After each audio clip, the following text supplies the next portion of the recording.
पहला सेशन में स्टार्ट कर रहा हूँ ज़मीन की तैयारी। ठीक है, ज़मीन की तैयारी में कपास गरीब फसल है, बहुत ज़्यादा पैसा खर्चा करना नहीं है और कम खर्चे में कैसे उत्पादन बढ़ाना है, ये थीम सबके माइंड में है। बट ज़मीन की तैयारी मोस्ट इम्पोर्टेंट बात है।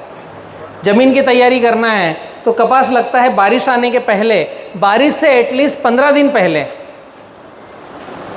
ये एक उसकी साइकिल है कि बारिश से 15 दिन पहले कपास लग जाना चाहिए, ताकि जो पौधा हमने प्लांटेशन किया वो पौधा चल पड़े, सेट हो जाए और कुछ मात्रा में वो अपनी साइज बना ले, हाइट हेल्थ बना ले।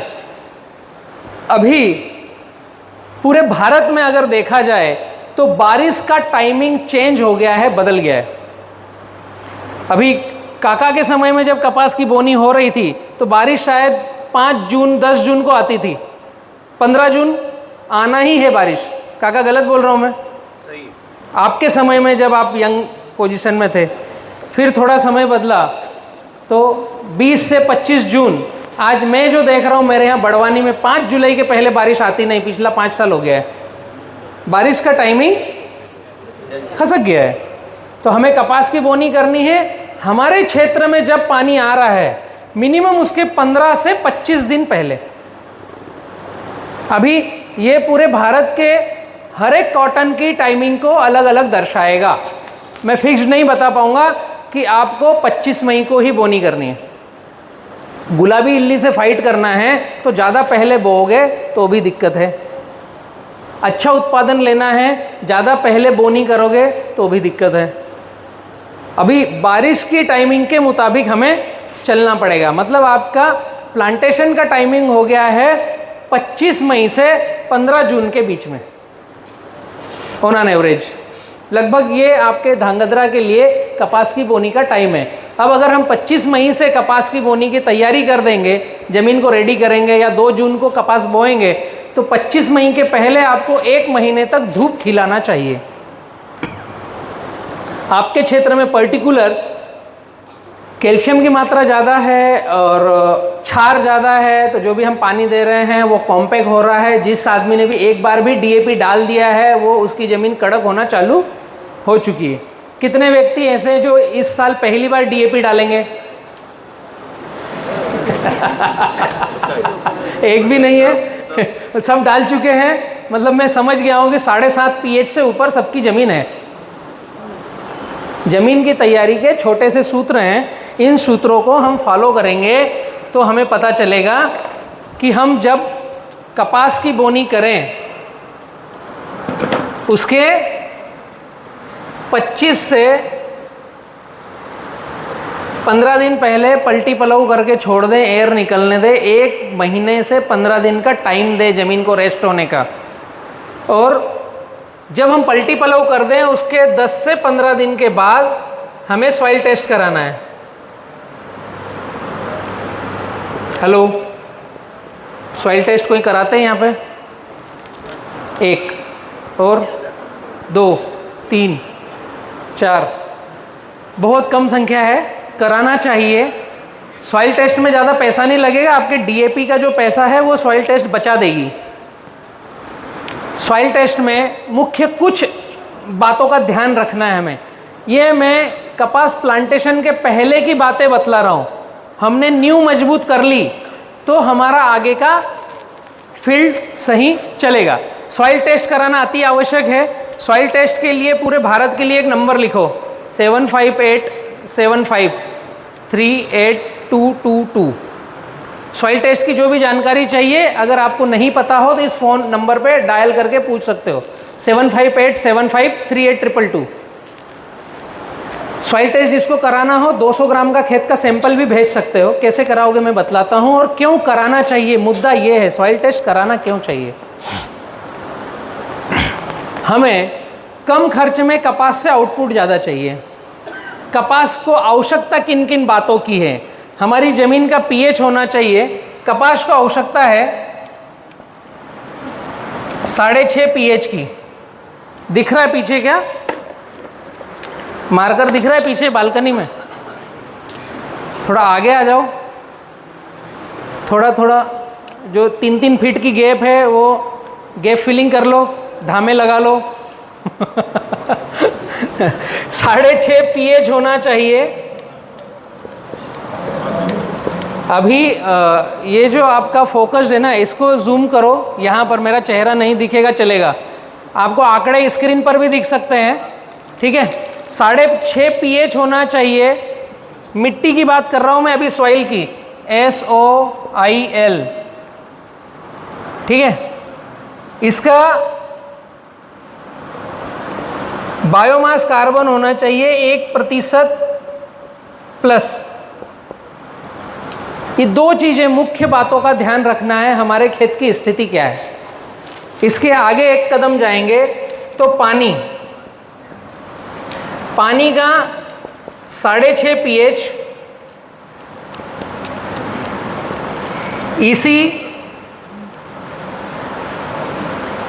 EC जो है वो 1+ होना चाहिए, और TDS टोटल डिजोल्व सॉल्व 250 से ऊपर नीचे रहना चाहिए। मिट्टी में पीएच और बायोमास कार्बन की आवश्यकता है हमें समझने की। EC हम मिट्टी में भी समझेंगे, पानी में भी समझेंगे, ये दोनों के लिए प्लस पॉइंट है। पीएच 6.5 और TDS 250। इसके अलावा सॉइल टेस्ट में NPK, कैल्शियम, मैग्नीशियम, सल्फर कितना है उसमें बाद में दिमाग लड़ाएंगे। अभी किसी एक ने, जिसने हाथ खड़ा किया, सॉइल टेस्ट किसने कराया? आपने। आपके यहाँ का मिट्टी का पीएच क्या आ रहा है? 7 आ रहा है। एक पीछे से मित्र ने हाथ उठाया था, उनका कितना आ रहा था? हेलो, पीएच, मिट्टी का पीएच, सॉरी 7.5, 7.5। और बायोमास कार्बन कितना आ रहा था? 1.47। बहुत ही अच्छा है बायोमास कार्बन। ये फार्मर के यहाँ मुझे फील्ड देखने जाना पड़ेगा।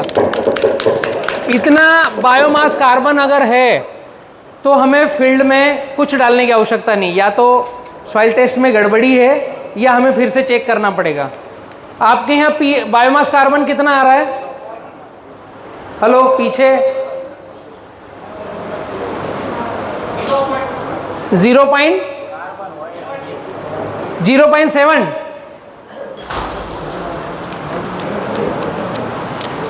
ये बहुत ही अच्छा है। 1.47 अगर आया है, हमें जब सॉइल टेस्ट होती है तो उसमें 1, 6.5, 1 ये ध्यान रखना है, पानी 6.5 और 250 ध्यान रखना है। अभी आप लोग जो पानी यूज़ कर रहे हो, मैंने सुना है 2 तरह का पानी आप लोगों के पास, एक नर्मदा की कैनाल है और एक आपके कुएं ट्यूबवेल का पानी है। तो नर्मदा जी की कैनाल का तो कुछ टेस्ट नहीं कराओगे तब भी चलेगा, मीठा पानी है और वो बहता पानी है, उसमें गड़बड़ी कुछ है नहीं। दिमाग लड़ाओ ही मत, टेस्ट कराने के ऊपर जाओ मत। अग्नि परीक्षा करने की जरूरत नहीं माते माए की। तो वो हमारी परीक्षा कर लेगी, ठीक है। मैं इसलिए बोल रहा हूँ कि मैं जी रहा हूँ उनके साथ में। हमें अग्नि परीक्षा करनी हमारी खुद की। तो हमारे यहाँ जो कुआं है, ट्यूबवेल है, उनका पानी का टेस्ट कराना है। क्षार ज़्यादा है तो हो सकता है ये 800 से 1000 TDS हो, 1500 TDS हो, 2000 TDS हो, इस तरह का आपके यहाँ पानी का रिजल्ट आएगा। तो उसको रिवर्स कैसे किया जाए? पानी का पीएच भी 7.5 से 8 आ सकता है, उसको रिवर्स कैसे किया जाए? दिमाग यहाँ पर लड़ाना है।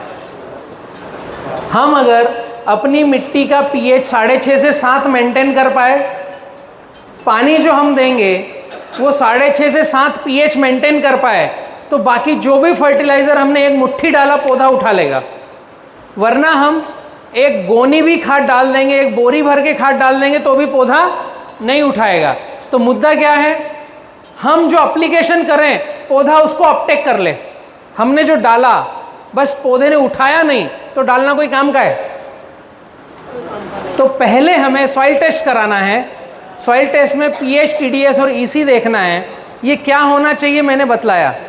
अगर ये ऊपर नीचे है तो आप जिसको भी अपना हितैषी मान रहे हो, अभी आपके पास है एप्रो, ये संस्था आपको फार्मिंग कॉटन में उंगली पकड़कर चला रही है।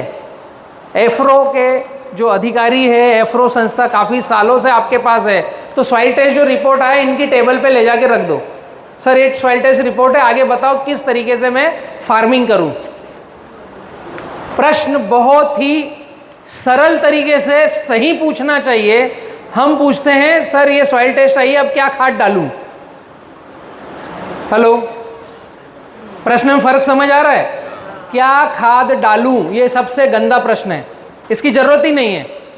हमें प्रश्न पूछना चाहिए कि ये मेरी सॉइल टेस्ट रिपोर्ट है, ये मेरी वाटर टेस्ट रिपोर्ट है, जिसको हम एग्रोनॉमिस्ट मानते हैं, जिससे हमें हमारे खेत में गाइडलाइन चाहिए, उसको पूछना चाहिए अब मेरा खेती का तरीका क्या रखूं। दोनों में फर्क है। पीएच बढ़ना बहुत ही जटिलता का विषय है।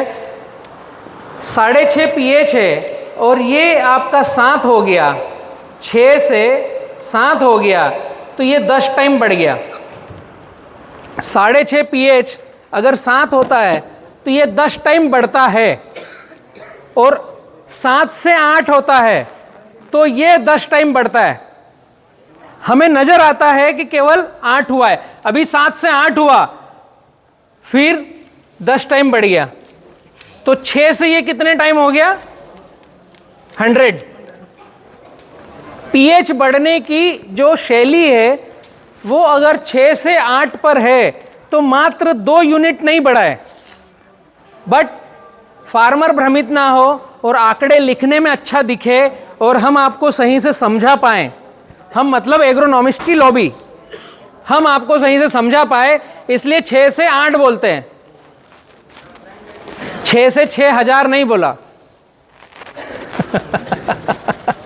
600 नहीं बोला, इतना बढ़ गया ना। मतलब 6 से 7 हुआ तो 10 टाइम बढ़ा, 7 से 8 हुआ तो फिर 10 टाइम बढ़ा, तो 6 और 8 के बीच में 100 टाइम का गैप हो गया। आपकी जमीन का पीएच इतना बढ़ गया, और जिनका 6.5 हो गया है वो समझ लो आपका और भी बढ़ गया है। हमें समझ में आता है कि 0.5, 0.2, ये पॉइंट के अंदर भी पॉइंट है। माइक्रो सर्जरी की आवश्यकता है। आज जिस हिसाब से ग्लोबल वार्मिंग के कारण हम फार्मिंग को सही तरीके से नहीं कर पा रहे हैं, मतलब हमारे खेती के तरीके में माइक्रो सर्जरी की आवश्यकता है, फाइन ट्यून करना पड़ेगा। पीएच समझ में आ रहा है? बहुत जटिल विषय है, हम बहुत हल्के में ले रहे हैं। पहले रेडियो चलता था, पता है ना, वो स्टेशन मिलाने के लिए ऐसे धीरे से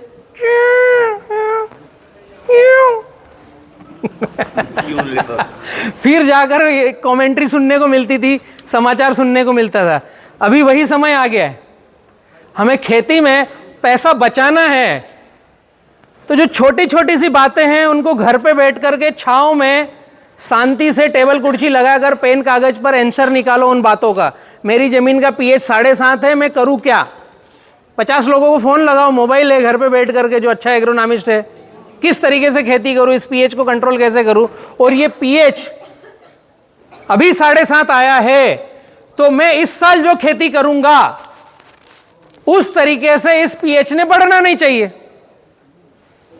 7.5 से इसने 7 होना चाहिए, 6.5 पे आना चाहिए, बढ़ना नहीं चाहिए। अगर मेरा पीएच इस साल का 7.5 है जमीन का, और मैंने जिन तौर तरीकों से खेती करी और फसल 3 महीने की हो गई, और जब सितंबर लास्ट अक्टूबर फर्स्ट में पौधा डंप हो रहा है, उस समय मैं पीएच की जांच करा रहा हूं, पता चला कि अभी खेत का पीएच 8.25 है। कॉन्सेप्ट समझो, मैं किस चीज को पकड़ने की चेष्टा कर रहा हूं, कि हमारा तरीका ऐसा नहीं होना चाहिए कि पीएच बढ़े, वरना डंपिंग, विल्टिंग, निमेटोड और शेडिंग में सब में उसका योगदान रहेगा। एक प्रश्न था, फ्लावरिंग शेडिंग होती है कपास के पौधे में, आप लोगों को पता है कितनी फूल बोल आती है एक पौधे में? हाँ, 1000-1200। पीछे किसी को जानकारी कितनी फूल बोल आती है? 300, 2300 और 1300। तो ये कुछ आंकड़े हैं हमारे पास, लेकिन आंकड़े 1000 से 2500 के बीच में है ना, वेरिएशन है। ये हमें जानकारी में है कि एक पौधा कपास का 1000 से ज़्यादा ही फ्लावरिंग देता है। किताब में है, हमने किसी एग्रोनॉमिस्ट से सुना है, हम जब खेत में जाते हैं तो बहुत सारी फ्लावरिंग देखते हैं। एक्चुअल में आपके खेत में एक पौधे पर बोल कितना टिका है ये बताओ अभी?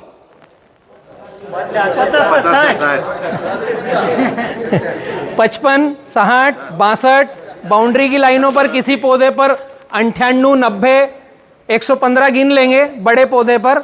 अंदर जैसे ही जाएंगे नीचे से पूरा शेडिंग, पत्ते गिरे हुए, बोल सड़कर गिर रहा है, शेडिंग हो रहा है। हमें फ्लावरिंग आते समय कतार दिखती है, जैसे कपास का सीड लेने जाते हैं तो थैली पे 2-2 बोल की लाइन दिखाता है, एक बोल की लाइन इधर एक हमारे खेत में एक एक नहीं, आधा आधा भी नहीं टिक रहा है एक बोल है फिर गायब है, फिर एक बोल है फिर गायब है। वो पुड़िया पे दिखता है 2-2 बोल की लाइन दिख रही, 2 पास में 2 पास में 2 पास में 2 पास में, पूरी लड़ की लड़ दिख रही। तो हमें भी तो धंधा करना पड़ेगा ना, हमारे कपास को भी बचाना पड़ेगा ना, वो उसने किया। अभी हमारा काम है कि फार्मिंग करने से पहले जब हमने पीएच टेस्ट किया तो 7.5 आया, और बीच में हम टेस्ट करते ही नहीं, पता ही नहीं है कि करना भी चाहिए कि नहीं।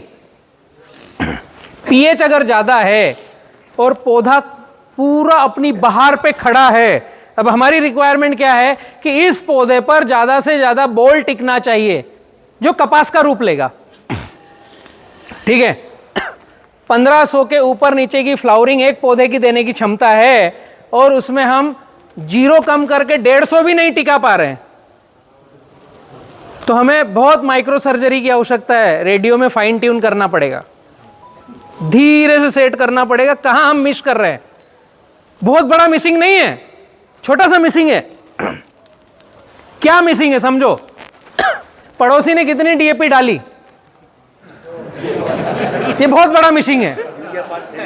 अरे भाई हमारे खेत का सॉइल टेस्ट कराया क्या, उसके खेत का सॉइल टेस्ट वो कराएगा, उसकी डीएपी को उसको डालने दो। बहुत बड़ा मिसिंग है, कौन सी महंगी दवाई लाकर इसने स्प्रे किया, छोटा छोटा सा मिसिंग हो रहा है, वो मच्छर की आवाज आ रही,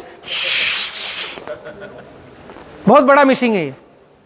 अभी वो 2000 लीटर कोठी का स्प्रे बनाया है उसने, एक 200 लीटर पंप में 2000 रुपए का कोठी का स्प्रे बनाया है। 400 रुपए स्प्रे पंप वालों को देंगे, और हमारी मोटरसाइकिल 2-3 बार दौड़ेगी। और किसी का पंप पेट्रोल से चलता है, किसी का पंप बैटरी से चलता है, बट जो बैटरी से चलेगा वो 2500 रुपए की कोठी हो गई। वो लेबर, दवाई, हम खेत में दौड़ के गए और उसने 2 एकड़ में केवल स्प्रे किया, उस कोठी ने 1200-1300 रुपए का स्प्रे हुआ 1 एकड़ का। बट वो बहुत महंगी दवाई है, नई लॉन्च हुई है, उसके इनोग्रेशन में हम दाल बाटी खा के आए, तो दवाई लेना हमको बनता है। तो छोटा सा मिसिंग है, पकड़ना क्या है, पौधा फ्लावरिंग जब गिराएगा जब उसकी क्षमता के हिसाब से उसको भोजन नहीं मिलेगा। मैं 1500 फ्लावरिंग दे रहा हूं, बट ये 1500 फ्लावरिंग को अगर मैं टिका के रखूंगा तो मुझे उतनी एनर्जी चाहिए, उतना भोजन चाहिए। और अगर जमीन का पीएच ज्यादा है और आपने डीएपी, यूरिया, पोटाश सब डाल के रखा है तो पौधा उठाएगा नहीं, पीएच ज्यादा होने के कारण। 6.5 से 7 के बीच में पौधा भोजन उठाता है, और हमारी जमीन का पीएच अगर 7.5 और 8 है तो डला हुआ भोजन 5-10% अपटेक होगा, उठाएगा। तो वो जो 2-5-10% फुल फ्लावरिंग टिक रहा है वो आपके खेत की स्थिति है। हमारे खेत में एक पौधे पर 70 बोल नहीं आ रहे हैं, 150 बोल नहीं टिक रहे हैं, तो हम पौधे को भोजन अपटेक नहीं करा पा रहे हैं। इसका ये कतई मतलब नहीं है कि बारिश आया तो फूल में पानी घुस गया तो उसने फंगस पैदा कर दी, किनारे के ऊपर थ्रिप्स लग गई तो उसने शेडिंग करा दिया, कि सुबह सुबह का ओस पानी के अंदर, वो कमल के अंदर चले गया तो गिर गया। ये सब हमें मामू बनाने वाले आइडियाज हैं जो हमारे दिमाग में कीड़े डाल चुके हैं कि हम चुपचाप बैठे घर पे उत्तर ढूंढने ना जाए, और हम दवाई दुकान पर जाकर नए नए तरीके के फंगिसाइड ला करके स्प्रे करें। कुछ हद तक वो बातें सही हैं, कुछ हद तक। अभी आप अगर नोटिस करोगे, आप ही के घर में 5 लोगों के परिवार में जब मौसम बदलता है और बीमारियां आती है वायरल आया या सर्दी जुकाम आया, तो जो हेल्दी लड़का है, हेल्दी आदमी है, उसको बीमारी छुएगी नहीं। वो सबको पकड़ पकड़ के हॉस्पिटल भी लेके जाएगा, हाथ भी लगाएगा, हॉस्पिटल में 25 चक्कर भी लगाएगा, उसको कोई सर्दी खांसी जुकाम नहीं होगा। और जो घर में कमज़ोर बच्चा है वो जल्दी मौसम बदलने से ग्रसित होगा।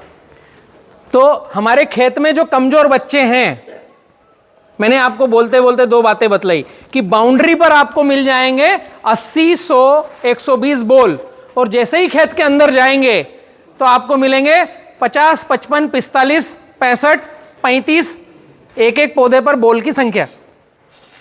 गलत बता रहा हूं? तो बाउंड्री पर सारे बच्चे धूप, हवा, पानी के थपेड़े खा रहे हैं, वो स्ट्रोंग हैं, उनके पास एरिएशन अच्छा हो रहा है, बाहर से सफोकेशन नहीं हो रहा है, तो उन्होंने 100, 120, 150 बॉल टिका लिए। देखने की दृष्टि को चेंज करना है। तो पीएच हमें पता होना चाहिए क्या है, वरना पौधा भोजन अपटेक कम करेगा। आगे मैं बतलाऊंगा हमारे खेत के पौधे का ग्राफ क्या होना चाहिए, ताकि सफोकेशन जो अंदर हो रहा है, पत्ते शेडिंग होकर गिर रहे हैं, बॉल शेडिंग होकर गिर रहे हैं, वो ना गिरे। जो बाउंड्री पर पौधों को मिल रहा है, जिसने 100 बॉल टिका लिए, वो फील्ड के अंदर, खेत के अंदर कैसा पौधा टिका है। तो जमीन की तैयारी में आपको पीएच टेस्ट कराना है। खेत में जब विल्टिंग हो अक्टूबर में, तब भी पीएच टेस्ट कराना है, ताकि हमें पता चले कि जो तरीके से हम खेती कर रहे हैं सही है या गलत है। कॉन्सेप्ट समझ में आया? जमीन की तैयारी, पलटी पलाओ, थोड़ा धूप खिलाओ ताकि विल्टिंग से लड़ेगा पहले ही पौधा, मिट्टी अच्छे से स्टरलाइज हो जाएगी और हम कॉटन लगाएंगे। ड्रिप पर आएँ ताकि बेड वाली खेती करें, और सॉइल टेस्ट कराएं ताकि हमें पता रहे कि पीएच क्या है, कार्बन प्रतिशत क्या है, ईसी क्या है। कार्बन प्रतिशत 1 या 1 से ऊपर रहेगा तो जो हम फर्टिलाइजर डालेंगे पौधा अपटेक करेगा। ईसी 1 तक रहना ही चाहिए। अगर कम है मतलब बैक्टीरियल एक्टिविटी आपकी फील्ड में कम है। ईसी मतलब इलेक्ट्रिक कंडक्टिविटी। दीवाल घड़ी है सबके पास घर पे, उसके पीछे एक सेल लगता है, टीवी के रिमोट में भी सेल लगता है छोटा सा, उसको निकाल कर जबान पे लगाएंगे, चट चट चट चट करेगा। माइनस और प्लस जब मिलते हैं तो स्पार्क होता है। प्रकृति में सभी जगह माइनस और प्लस बना के रखे। आपके ब्लड ग्रुप में भी माइनस भी है, प्लस भी है। प्रकृति में भी धन आयन ऋण आयन है। तो जब प्रकृति में, नीचे मिट्टी में बैक्टीरियल एक्टिविटी ज़्यादा होगी तो इलेक्ट्रिक कंडक्टिविटी का स्पार्क होगा। इलेक्ट्रिक कंडक्टिविटी मतलब हम जो बैठे, हमारे अंदर भी एक तरह की ऊर्जा है, इलेक्ट्रिक है, तब मैं बोल पा रहा हूँ, देख पा रहा हूँ, चल पा रहा हूँ। अगर मेरे अंदर से वो ऊर्जा निकल जाए तो मैं अभी गिर पड़ूंगा।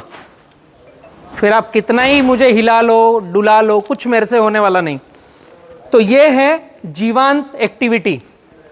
इसी तरीके से बैक्टीरियल एक्टिविटी, कीट पतंग, तुड़तुड़ा, महुआ, मक्खी, मच्छर, ऐसे तरीके के जो मिट्टी के अंदर रह सकते हैं, वो बैक्टीरियल फॉर्म में भी आते हैं। कुछ अपने को आंखों से दिखते हैं, चींटी, छोटे छोटे से कीड़े मकोड़े जो मिट्टी में घूमते रहते हैं। ये कुछ न कुछ खाते हैं। हर तरह का प्राणी चलने फिरने वाला कुछ न कुछ खाता है तो कुछ न कुछ निकालता है। ऐसे ही स्थिर प्राणी भी कुछ खाता है और कुछ निकालता है। तो जब मिट्टी में इलेक्ट्रिक कंडक्टिविटी की बात कर रहा हूं मैं, चींटी, दीमक, कीट पतंग, कीड़े मकोड़े, फंगाई एक जगह से दूसरी जगह चलते हैं तो कुछ न कुछ खाते हैं तो वो उनकी विष्ठा निकालते हैं। जब चींटी अपनी विष्ठा निकालती है, कीड़े मकोड़े अपनी विष्ठा निकालते हैं, दीमक अपनी विष्ठा निकालता है, केचुआ जो खेत में घूमता है वो अपनी विष्ठा निकालता है, तो वो जो विष्ठा है उसमें बैक्टीरिया होता है और वो बैक्टीरिया आपकी इलेक्ट्रिक कंडक्टिविटी को चार्ज करते रहते हैं। मतलब आपकी भूमि जीवंत है। कॉन्सेप्ट समझ में आ रहा है? इलेक्ट्रिक कंडक्टिविटी किससे रिलेट होती है? 1 एकड़ में एक ही बार में 50 किलो यूरिया डालना है तो इन जीवांत पेशी को हम तुरंत नष्ट कर रहे हैं। अभी कॉन्सेप्ट को थोड़ा सा पकड़ने की चेष्टा करना। इलेक्ट्रिक कंडक्टिविटी 1% से ऊपर होना चाहिए। 100 हिस्से में 1 में तो बैक्टीरिया मिले। कम से कम जीवंत मिट्टी तो रखो। हम एक ही बार में अगर बल्क में फर्टिलाइजर डालते हैं तो उस जगह की जो इलेक्ट्रिक कंडक्टिविटी वो डिस्ट्रॉय होती है, बैक्टीरियल एक्टिविटी खत्म होती है, और वहाँ पर हम पानी देते हैं तो वो एसिड रिलीज होकर के जहाँ हमने डाला उससे 1-8 फीट तक फैलता है। उसी जगह हम चाहते हैं कि पौधे की जड़ें एक्टिवेट हो, उसी जगह हम चाहते हैं कि पौधा भोजन उठाए, और उसी जगह हमने इतनी मात्रा में एक मुट्ठी यूरिया डाल दिया, डीएपी पोटास चीरा लगा के डाला है कि वहाँ हमने बोल दिया अब कोई भी बैक्टीरिया जिंदा ना रहे। अब इस मेरे खाद को कोई भी जड़ों तक ना ले जाए, मतलब यही हो रहा है ना उसका। ये जो फर्टिलाइजर पड़ा है इसको पौधे की रूट तक कोई ना ले जाए। इलेक्ट्रिक कंडक्टिविटी मतलब धन आयरन नीर माइनस और प्लस एक दूसरे को कैच करते हैं और भोजन उठकर वहां जाता है या जड़ उठकर वहां जाती है, दोनों प्रक्रियाएं होती है, एक दूसरे से इंप्रेस होकर के भोजन आदान प्रदान करते हैं। बैक्टीरियल कॉलोनी चलायमान रहती है, चलित रहती है। डीएपी डाला, मिट्टी उसके ऊपर क्यों डालते हैं? डीएपी नहीं चलता। डीएपी को खाने वाले बैक्टीरिया, फास्फोरस सोल्यूबल बैक्टीरिया वहां आकर उसको तोड़ेंगे। तो ये फास्फोरस सोल्यूबल बैक्टीरिया कहां से आएंगे? चींटी, कीड़ा मकोड़ा, दीमक, इनकी विष्ठा से, केचुए की विष्ठा से। पीएसबी कहां से आएगा? हेलो, जो भी वहां पर एक्टिविटीज है जीवांत की, उसकी विष्ठा से।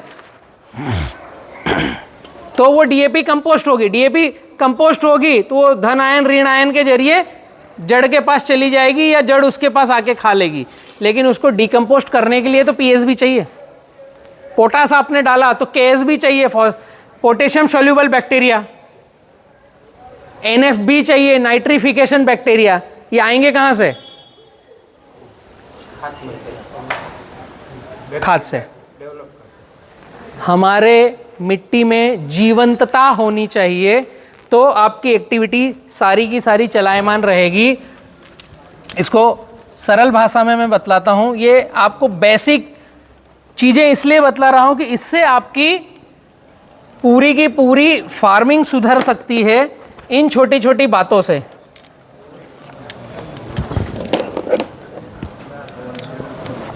मार्कर है नहीं सही से। 25% हवा, 25% पानी, 45% मृदा, 5% बायोमास कार्बन। ये कॉम्बिनेशन जो है ये स्वस्थ मिट्टी का कॉम्बिनेशन है। समझ में आ रहा है? 25% हवा, 25% पानी, पौधों की जड़ों के पास अगर ये कॉम्बिनेशन है तो स्वस्थ है। इसमें जीवंतता नहीं है, इसमें बैक्टीरिया आएगा तो ये जीवंत होगी, लाइव सॉइल होगी। सॉइल का मतलब पता है? SOIL। पूरे विश्व में केवल भारत की मिट्टी को सॉइल कहा गया है। दुबई में कोई ऐसी मिट्टी नहीं जिसको सॉइल कहे। अमेरिका में बहुत कम पॉइंट ऐसे हैं जहां सॉइल कहें। रशिया में बहुत कम ऐसे पॉइंट हैं जहां सॉइल कहा जाए। चाइना में सहारा रेगिस्तान बहुत बड़ा है जिसमें केवल रेत रेत है और कुछ तो भी चीजें हैं। सॉइल का मतलब क्या होता है? सोल ऑफ इंफिनिटी लाइव, अनंत जीवों की आत्मा। सॉइल हम बोलते हैं ना, सॉइल टेस्ट कराना चाहिए। सॉइल का मतलब मिट्टी नहीं होता है, बट हम बोलते हैं ना कि मृदा का टेस्ट कराना चाहिए, मिट्टी का टेस्ट कराना चाहिए, मिट्टी की जांच करानी चाहिए। लेकिन इंग्लिश में क्या बोलते हैं? सॉइल टेस्ट कराना चाहिए। तो सॉइल का किसी भी डिक्शनरी में मृदा नहीं आता है। सॉइल का बाइफरकेट करोगे तो सोल ऑफ इन्फिनिट लाइफ, अनंत जीवों की आत्मा। मतलब आपकी भारत की मिट्टी में अनंत जीव होना चाहिए। जीवंत मिट्टी किसको बोलेंगे? जिसमें अनंत जीव हो। अनंत जीव मतलब कीट पतंग बैक्टीरिया की मात्रा भरपूर हो, तो हम कम खर्च में उत्पादन ज्यादा ले पाएंगे। अब इसका मैं कतई ये मतलब नहीं बोल रहा हूं कि आपको यूरिया डीएपी पोटास नहीं डालना है। मैंने ऐसा बोला क्या? मैंने बोला यूरिया डीएपी पोटास मत डालो? नहीं ना, मैं बोलूंगा भी नहीं, चिंता मत करो। मैं जस्ट आपको आईना दिखाऊंगा हम कर क्या रहे हैं, अपने आप आपको समझ में आएगा करना क्या चाहिए। मैं कहीं कोई ऑर्गेनिक फार्मिंग की क्लास लेने नहीं आया हूं, चिंता मत करना, ठीक है। हम बात कर रहे हैं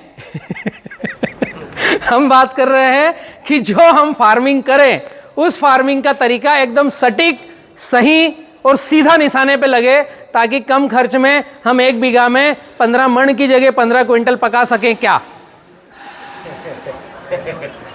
हेलो, आश्चर्य है अभी समझ में नहीं आ रहा बलराम भाई क्या, तो भी कुछ तो भी बोल रहे हैं यार बट छोटी छोटी सी बातें, जमीन की तैयारी में पीएच, कार्बन और ईसी का योगदान क्या है, यहां तक समझ में आया। बहुत महत्वपूर्ण है, मिट्टी की जांच कराओ। उसके बाद में अगर आपका ईसी कम आता है, अब मिट्टी की जांच करा ली, आपका पीएच आ गया 7 से 8, उदाहरण में बता रहा हूं, आपका बायोमास कार्बन आ गया 0.5 या 0.7, 1 आ गया, बहुत अच्छा, 1 के अंदर आया तो कुछ करना पड़ेगा। 6.5 पीएच आ गया तो बहुत अच्छा, 6.5 के ऊपर आया तो कुछ करना पड़ेगा। ईसी 0.79, 0.23 ईसी अगर ऐसा आ रहा है तो कुछ करना पड़ेगा। तो ईसी के लिए अगर कम आया तो बैक्टीरिया बढ़ाने हैं, बायोमास कार्बन कम आया तो गोबर खाद या गोबर खाद जैसी चीजें बढ़ानी है। पीएच अगर ज्यादा आया तो आपको जिप्सम का प्रयोग करना है, या कैल्शियम ज्यादा है आपके क्षेत्र में तो सल्फर का प्रयोग करना है। हेलो, WP टाइप का एक सल्फर आता है जो बहुत ही सस्ता मिलता है, 7-8 रुपए किलो मिलता है। WP पैटर्न आता है सल्फर का, वो फेंकने लायक आता है। WPSC आता है, हाँ, एक आता है WDG जो थोड़ा घुल कर स्प्रे में काम में आएगा, ड्रिप से चला पाओगे या उसका अलग अलग उपयोग कर पाओगे। वो 100 से 200 रुपए किलो के बीच में अलग अलग कंपनियों का आता है, तो वो हम बल्क में नहीं डाल पाएंगे। जिन खेतों का पीएच ज्यादा है, सल्फर जब खेत में जाता है तो पीएच को घटाता है, कैल्शियम जब खेत में जाता है तो पीएच को बढ़ाता है। तो हमारे खेतों का पीएच ज़्यादा है तो हमें जिप्सम का प्रयोग करना चाहिए, जो सस्ता मिलता है, टन में मिलता है। मैंने पिछली बार भी बोला था कि जिप्सम आप यूज़ कीजिए, तो रजनीकांत जी बोल रहे थे नंबर चाहिए, तो मैंने कुछ जो खदाने हैं उनका नंबर दिया है रजनीकांत जी को। वो टन में मिलेगा, ट्रक से मिलेगा, और 10-20 रुपये ऐसे, हाँ बैग में भी मिलता है। तो आपका 1500 रुपये, 2000 रुपये टन, 1000 रुपये टन में मिलेगा। हाँ, इससे ज़्यादा उसकी कीमत नहीं है। तो पीएच ज़्यादा हो जिप्सम का प्रयोग करें, बायोमास कार्बन कम है तो गोबर खाद का प्रयोग करें, या बायोमास फर्टिलाइजर जो मार्केट में मिल रहे हैं उनका प्रयोग करें, और ईसी कम है तो बैक्टीरिया का प्रयोग करें, बैक्टीरियल एक्टिविटी। समझ में आया? जमीन की तैयारी पलटी पलव करके छोड़ना है, सॉइल टेस्ट कराना है, और इन चीज़ों का आगे माइंड में रखना है, प्रयोग बढ़ाना है। अभी जमीन की तैयारी के बाद में नेक्स्ट चीज़ आती है कि हमें प्लांटेशन करना है। कुछ प्रश्न है यहाँ तक आपका? जिप्सम कितना डालना चाहिए आपका? अगर जमीन में 8 पीएच आ रहा है और कपास की खेती करना है तो 1 एकड़ पे 500 से 700 केजी जिप्सम डालना चाहिए। 8 पीएच है तो, अगर 7.5 पीएच है तो 300 से 500 केजी जिप्सम डालना चाहिए, और 7 पीएच है तो 300 केजी जिप्सम 1 एकड़ में डालना चाहिए। ये कपास के लिए बता रहा हूं। अगर यहाँ फसल चेंज होगी तो जिप्सम की मात्रा बढ़ घट सकती है। और किसी का प्रश्न है कोई अभी तक जमीन की तैयारी के लिए? सॉरी, सल्फर WP आता है। जब आप प्लांटेशन करोगे तो लाइन टू लाइन डालना है, और WP बहुत सस्ता आता है। पाउडर डस्ट आता है जिसको हम पहले खेतों में ठंड में उड़ाते भी थे, जो पत्तों पर चिपकता था तो गर्माहट का काम करता था। वो बहुत ज़्यादा मात्रा में बहुत सस्ता आएगा। तो वो 1 एकड़ पे आपको 50 किलो तक नालियों में डालना है, या जहां आपने ड्रिप लगा रखी है ड्रिप के नीचे नीचे डालना है, ताकि पानी लगे तो वो धीरे धीरे अंदर जाता रहे। वो पूर्ण तरीके से गलता नहीं है, पूरे खेत में फेंक नहीं पाओगे। 50 किलो WP अगर आपका 7 pH से 7.5 आता है, अगर आपका 7.5 से 8 आता है तो 50 से 75 किलो तक यूज कर सकते हैं, और 8 के ऊपर आता है तो 1 क्विंटल हम यूज कर सकते हैं। गंधक, सल्फर गंधक ही है, उसका नाम है गंधक सल्फर का।